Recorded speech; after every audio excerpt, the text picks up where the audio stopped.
Now, the ceasefire between Israel and Hamas has ended. Israel launched dozens of airstrikes in the Gaza Strip last night, killing an estimated 400 people. Among the dead are reported to be several senior Hamas officials. Israel tells Hamas if they want the offensive to stop, they need to release the remaining hostages.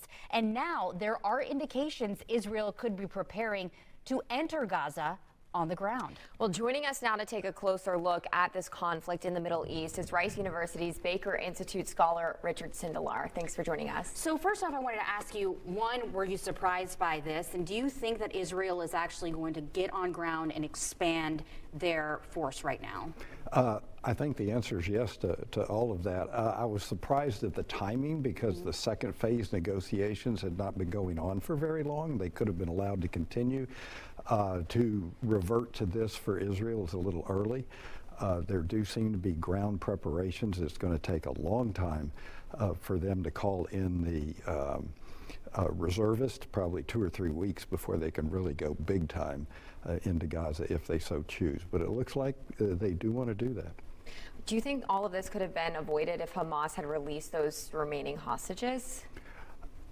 Actually, Carolyn, that's a very interesting question, and I'm not quite sure because Syria is now quiet for Israel, Hezbollah is quiet for Israel, and Netanyahu, to stay in power, must continue to have conflict.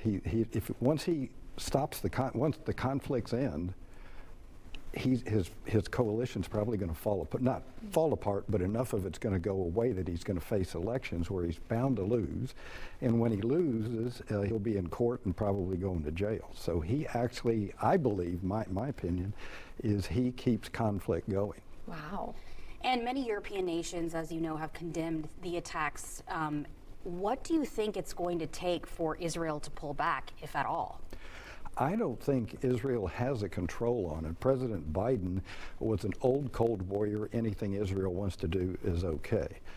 President Trump has always been in Netanyahu's ballpark, so there's not much air or space between those two opinions. And the White House apparently gave a go-ahead this morning or yesterday before the bombings began. So there's no control on it, and they have plenty of weapons, and I would think our weapons would continue to flow to them under Trump. So I don't see a break unless the small thing is Trump wants a Nobel Peace Prize. Violence in the Middle East does not help him get a Nobel Peace Prize. And we know he is chaotic enough to change his opinion, so he could easily change his opinion on Israel. But right now, I don't see that happening. Well, and I think a lot of people who perhaps may have voted for Trump voted because they thought that maybe it would bring an end to this war and the other war that's happening between Russia and Ukraine. And so far, we haven't seen that. Does that surprise you?